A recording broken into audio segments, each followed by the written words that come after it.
And on the excellence, which you could pivot to virtue Yeah, and being excellent in your craft, there's also that funny reality of even in certain video games, a morality meter exists. And yeah, if you behave well and you behave towards the good, you get rewarded. The townspeople are nicer to you.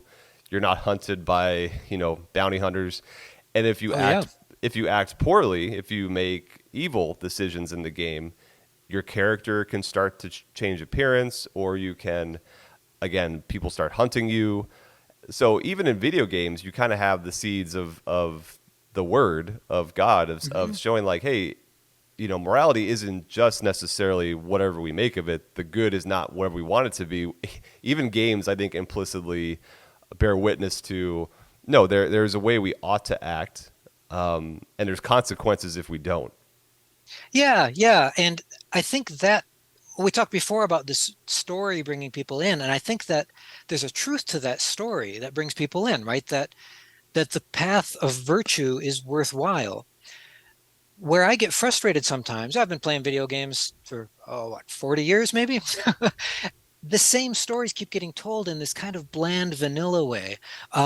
And I met it was the lead engineer of whichever Elder Scrolls game came after Morrowind. They kind of all blend together for me now.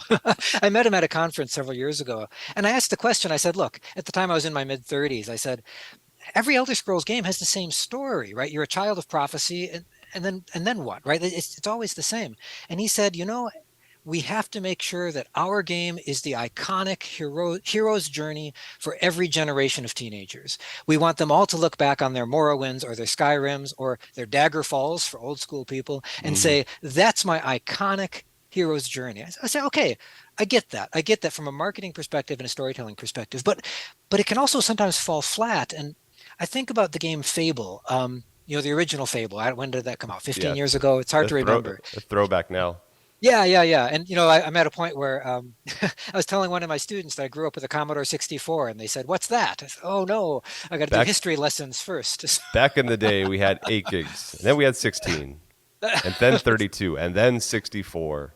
So I had 64K, it's all we had. Anyway, so in Fable, there's this interesting idea, and this plays out in all the BioWare games too, like the Mass Effect games, Right. where if you play good, you look bright and you look clean and you look brilliant. And if you play bad, and it's what my brother calls vanilla evil, right? It's either save the orphans or burn down the orphanage. True evil is much worse than that, right? True evil is much more manipulative, but it's just vanilla evil, right? And if you go that path, you get dark and scarred and horns and all this stuff.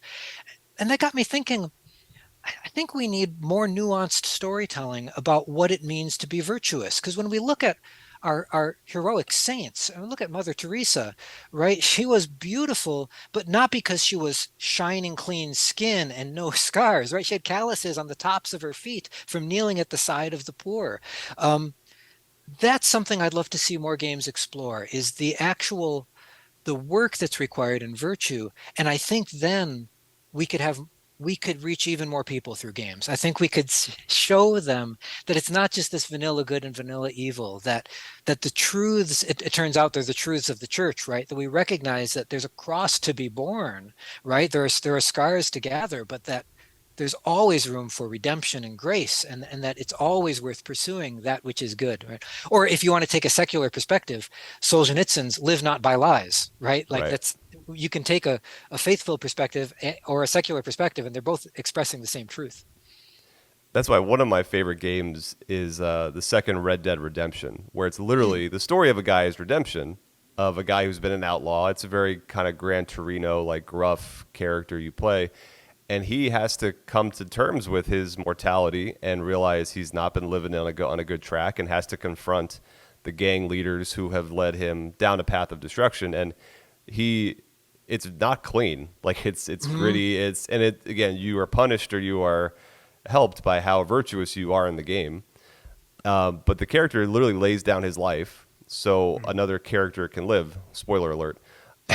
But it's his redemption, and it's a game that again you can play it in all sorts of immoral ways, but there's consequences. Mhm. but I like that where it's like you're on the right track there, where it isn't just this clean, angelic,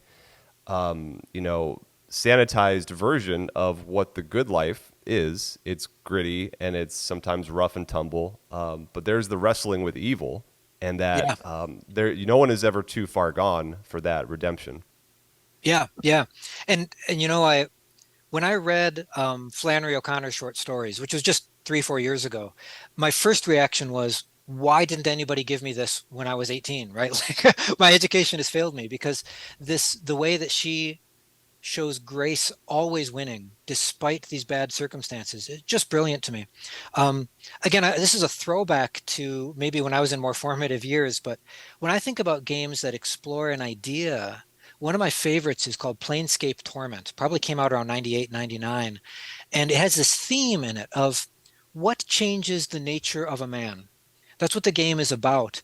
And something that I think was maybe way ahead of its time was that was the story of the game, but you could see that idea also show up in the mechanics of the game and the rules of the game. Whereas a lot of contemporary AAA games, right, the big popular games, they tend to mash together conventional player expectations with a narrative that's disconnected. So Red Dead Redemption is an interesting case, right?